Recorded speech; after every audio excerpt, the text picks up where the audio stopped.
Domingo passado, queridos irmãos, tá? Eu dei assim a continuidade no estudo aqui em Filipenses. E minha esperança é que esta carta venha, vamos dizer assim, entusiasmar vocês.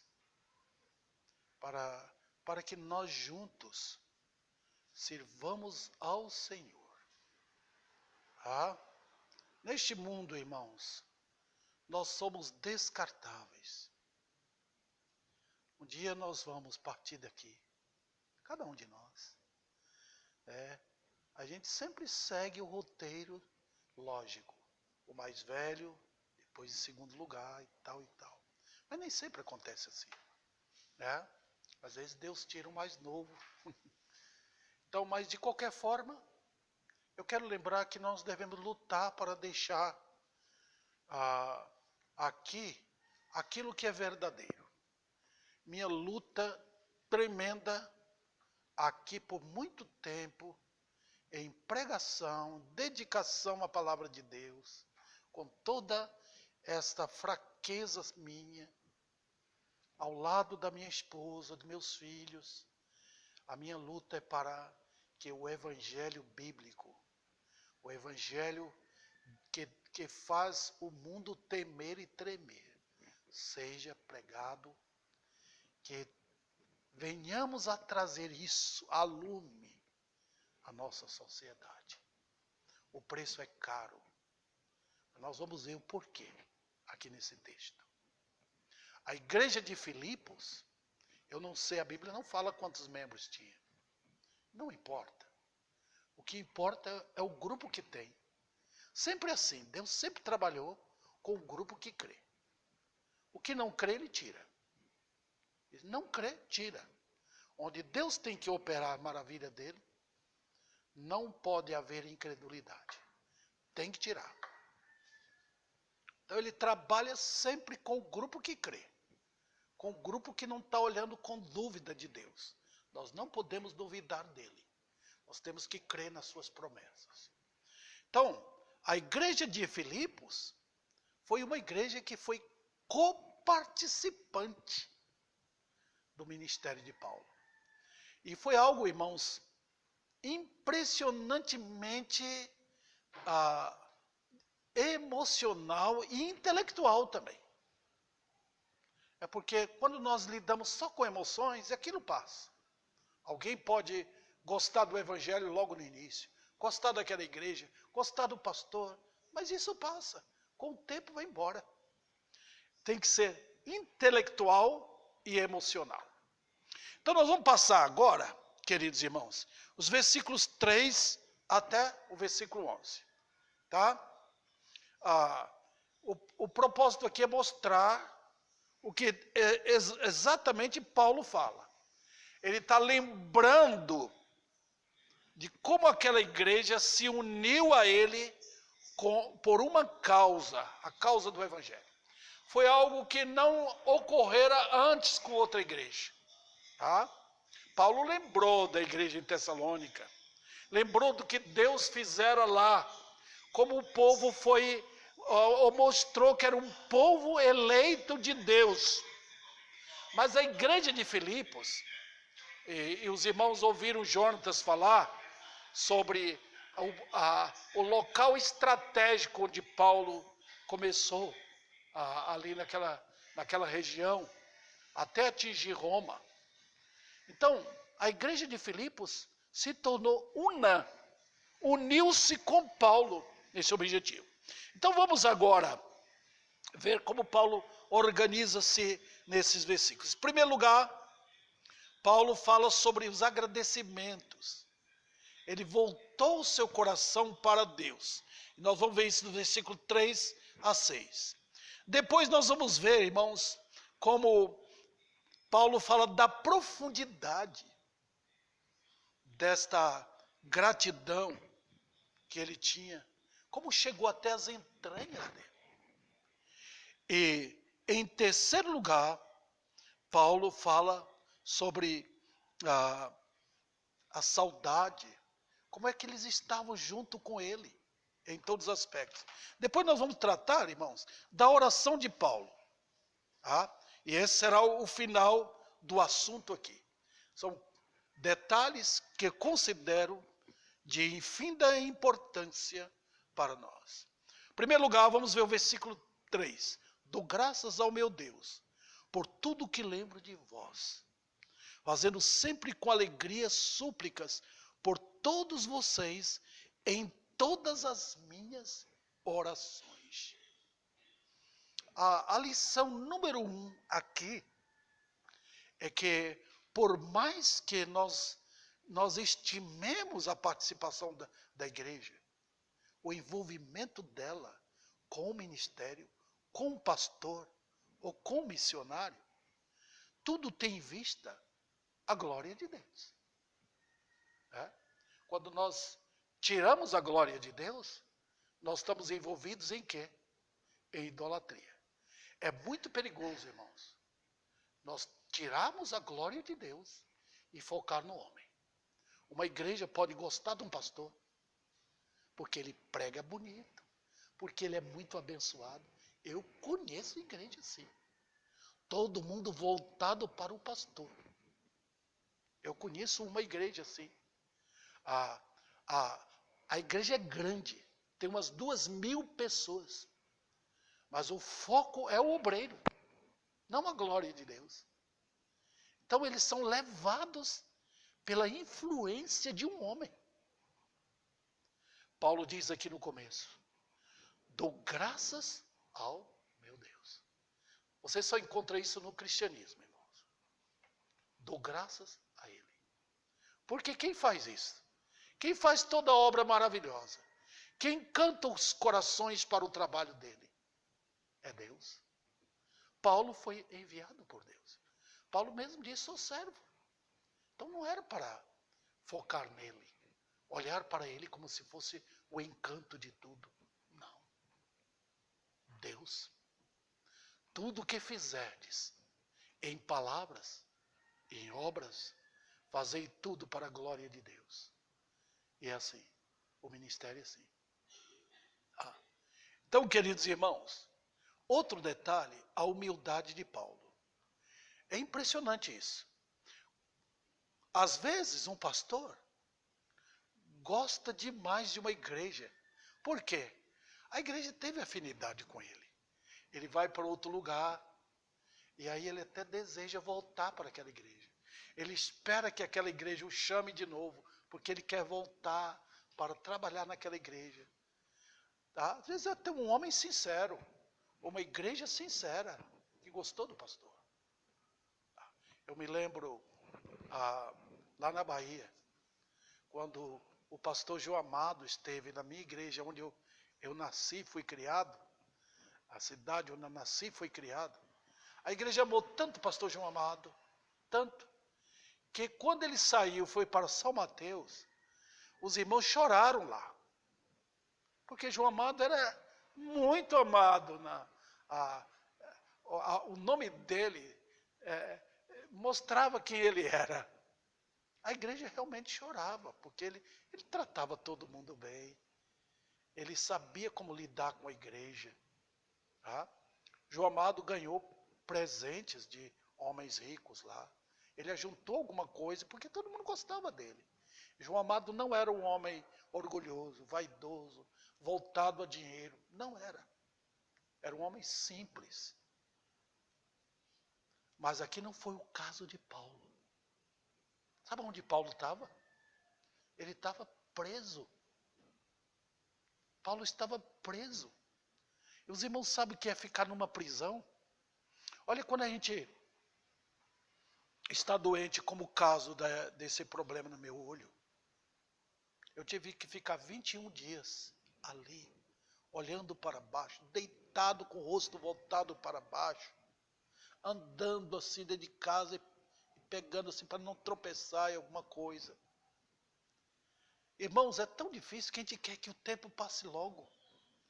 O pescoço doía. Graças a Deus eu tive ajuda infinda de minha esposa, de meus filhos. Mas é muito difícil aquele tempo. Paulo não estava tentando sair da prisão para voltar e sentir bem com eles. Paulo estava associando a igreja com ele de tal maneira que a igreja foi uma coisa só com ele. Ele estava alegre por causa do evangelho. Ele estava contente porque tinha um grupo de irmãos que participavam com ele. Isso era alegria. Paulo não estava pensando no que ele podia ganhar. Inclusive no capítulo 4, ele fala do sustento que a igreja mandava para ele. Das ofertas para mantê-lo. Eles não estão pensando nisso. Eu estou alegre por vocês, porque vocês estão sendo participantes das bênçãos de Deus. Ele não está pensando em abrir o envelope e ver quanto foi que mandou. Qual era a quantia que estava no cheque, por assim dizer. Não. Ele não estava querendo voltar para juntar um pouco mais. Talvez tinha alguns irmãos dentro da igreja que tinham posses, donos de fazenda, alguma coisa. Ele não estava pensando nisso. Ele disse, um grupo de homens e mulheres se uniu comigo para a causa do evangelho. E por isso ele diz, dou graças a Deus por tudo que me lembro de vocês. Não é maravilhoso? Eu estou lembrando de vocês. Quando os irmãos leem a carta de Paulo aos Coríntios, os irmãos não veem isso. Paulo agradeceu a Deus, porque eles eram crentes. Mas Paulo estava com tristeza, vendo como que a igreja estava dividida. Mas não foi esse caso. A igreja de Filipos foi uma igreja especial. E sabe o que aconteceu? Foi que Paulo, quando lembrava, ele enchia o coração de alegria. Olha o versículo 4.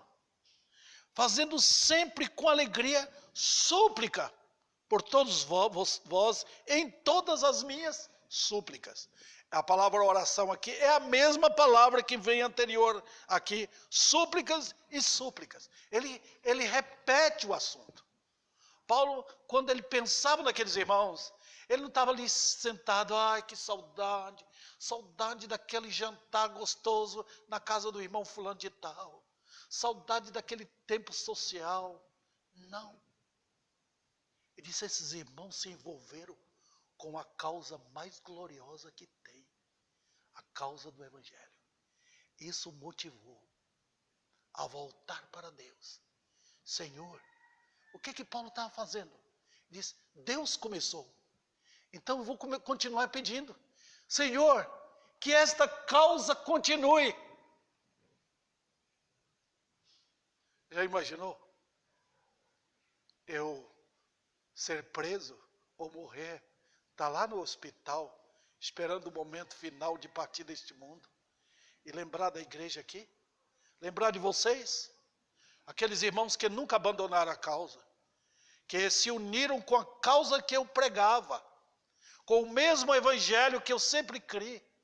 Eles não abandonaram, eles estão juntos comigo. Foi isso que Paulo quis dizer. Então, olha o que ele diz no versículo 5. Dou graças pela maneira como vocês têm participado da proclamação do evangelho desde o primeiro dia até agora. Está vendo? Quando foi que começou? Começou quando eles se converteram, quando Paulo chegou lá. A causa do evangelho entrou no coração de cada um dos membros da igreja. A igreja batista de Filipos. Que coisa. Então, eles não foram chamados para serem pregadores, mas para entrar e falar para todo mundo o evangelho que nós recebemos. Eles entraram para serem defensores de uma causa e propagadores de uma causa. Eles não tiveram medo. E foi isso que impressionou Paulo. Uma coisa, irmãos, é quando um pregador é fiel. Outra coisa é quando a igreja é. Sabe por quê? Porque um pregador morre, uma igreja não. Está vendo aqui? O pastor Marvin Frey, fundador de igreja, ele diz, você pode plantar uma flor, ela morre logo. Você pode plantar uma couve, logo você tira aquilo, acabou. Mas se você planta uma árvore, ela dura muito tempo. Aí, era pensando nisso que o pastor Marvin sempre pensava em plantar a igreja. Porque a igreja conserva. O irmão Antonino parte desta vida, mas logo vem pessoas que ocupam o lugar dele. Uma igreja é assim. Por isso a implantação de uma igreja é importante. Quando é plantada da maneira bíblica, tá? Como Paulo fazia. Ok? Então vamos lá. Eles eram participantes. Eles não tinham em vista outra coisa. Nós sempre estamos pensando na nossa igreja. Nossa igreja. Nossa, é um lugar que eu gosto. Vem cá. Mas aqui não é o caso, irmãos. O caso aqui é o Evangelho. O que Paulo tinha no coração, a causa santa, a mensagem que foi dada a ele, ordenada por Jesus para pregar, e de pregai, passou para a igreja. Ela tinha a mesma intenção de Paulo, ela tinha o mesmo interesse de Paulo, para pregar, para anunciar, para falar. Então a igreja tinha esse pensamento, por isso que ela entrou. Então eu posso imaginar aqueles irmãos dia após dia, no trabalho, em qualquer lugar, falando para todos os vizinhos. Olha, Deus enviou seu Filho ao mundo para salvar perdidos. Todos os crentes, quando estão envolvidos no Evangelho, eles fazem isso. Eles não têm medo. Nós ficamos muito preocupados em ser atacados, em ser, vamos dizer assim, ofendidos por alguém. Mas os crentes não podem parar. Nós não estamos lidando com uma igreja, nós estamos lidando com uma causa, irmãos, onde todos precisam ouvir. Se você foi salvo, se você é um crente, você não vai ter medo. Você vai falar, Jesus me salvou. Você não vai ficar aqui tremendo as bases, não. Você vai falar, Jesus veio salvar perdidos. Nós não ficamos falando, quer aceitar Jesus? Quer aceitar Jesus? Não, isso é coisa dos arminianos. Eles que fazem isso. Tá? Ficam preocupados em pegar as pessoas e colocar logo dentro do Evangelho. Não. Nós falamos do Evangelho porque todos precisam ouvir. E quando Deus mostrar homens e mulheres quebrantados, tudo bem. Quando você chega no pé de laranja e encontra uma laranja madura, você quer tirar. Enquanto tiver verde, você deixa lá. Quando você encontra pessoas quebrantadas, querendo a salvação, você vai e fala para aquela pessoa se converter. É assim que a igreja cresce, irmãos. Nós somos missionários, onde nós estivermos. No trabalho seu, na vizinhança sua, fale para todos a verdade. Não fale se você não tiver convicção. Não fale se você tiver um pensamento diferente do Evangelho. O Evangelho ele tem que ser falado e pregado de uma forma clara, bíblica. Do contrário, você está prejudicando. Eu vejo muitos correndo para falar o que nunca deveriam falar. Só prejudica. Quando o Evangelho é feito de uma forma errada, sem conhecimento adequado, só prejudica. Muito bem. E agora no versículo 6, olha o que Paulo diz. Estou certo. Olha que a convicção Paulo tinha. Estou certo de que aquele que começou boa obra em vós há de completá-la até o dia de Cristo. Está vendo a diferença? Vamos examinar isso aqui. Em primeiro lugar, Paulo passa para Deus. Quando Deus começa uma coisa, ninguém pode estragar aquilo. Quando Deus começa uma chamada aqui boa obra, é obra dele. Deus nunca faz algo que não seja boa. Quando ele fez o homem, ele diz, muito bom. Quando Deus faz uma obra dentro da igreja, que é vinda dele, é chamada boa obra. Por quê? Não é feito pelo homem. Nós somos apenas o quê? Instrumentos de Deus. Instrumentos. Eu, Paulo, qualquer outro pregador, nós somos o quê?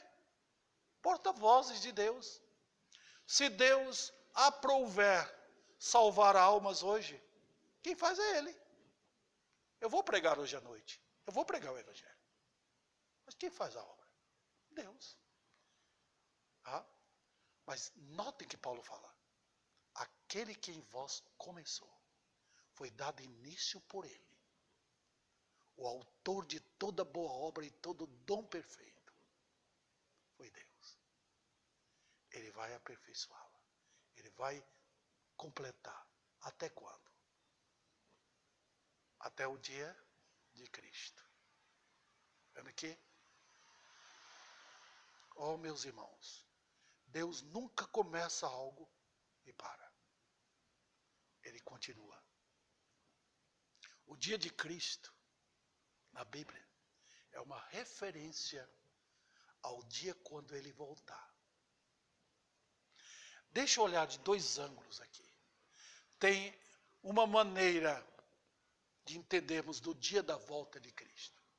Individualmente, é o dia quando Ele vier me buscar. Ele completou a obra. Se o irmão Antonino for usado para ganhar 100 almas durante a vida dele, foi um homem que Deus usou grandemente.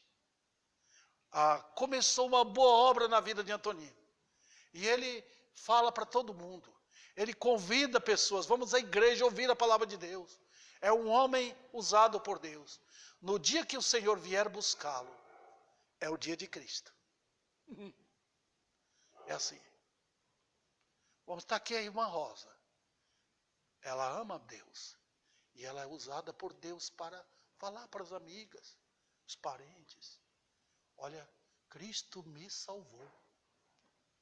E a gente vê o fruto na vida dela. Quando o Senhor vem buscá-la e levar a Rosa para o céu. É o dia de Cristo. Então os irmãos estão percebendo que o dia de Cristo é diferente do dia do Senhor. Está vendo aqui? O dia do Senhor, na Bíblia, é o dia da vingança dele. Toda vez que morre uma pessoa não crente, que ele está indo para o abismo, caiu no abismo, é o dia do Senhor. O que aconteceu na China. Os irmãos já sabem. O livro de Sofonias fala sobre isso. Deus se levantando em ira contra as nações. O coronavírus, irmãos, são elementos que fazem parte do exército de Deus. Quando Deus quer tirar elementos da face da terra, tirar as árvores que Ele nunca plantou, que dão frutos maus, contaminados, Ele usa isso. É o dia do Senhor. Quando acontece um acidente, quando acontece uma tragédia, é o dia do Senhor. O dia de Cristo também, voltando, refere-se àquele dia quando Ele vier levar a igreja. Quando Ele buscar seu povo daqui. É o dia de Cristo. O dia quando Ele chamar a igreja. Quando Ele levar seu povo para o alto. Tirá-lo da face da terra. É o dia de Cristo. Mas o dia do Senhor também para o mundo. Será aquele dia quando o trono de misericórdia não tiver mais. Quando Ele deixar o trono de misericórdia. Quando a porta da arca for fechada. Então, é o dia quando ele vai tratar com todas as nações. O livro de Apocalipse, a partir do capítulo 4, mostra esse começo do dia terrível da ira do Senhor. Isso aqui é para mostrar, irmãos, o que é que Deus está fazendo. Nós estamos aqui tratando da igreja de Filipos. Foi o Senhor que começou. E Ele vai completar até aquele dia. Maravilha das maravilhas.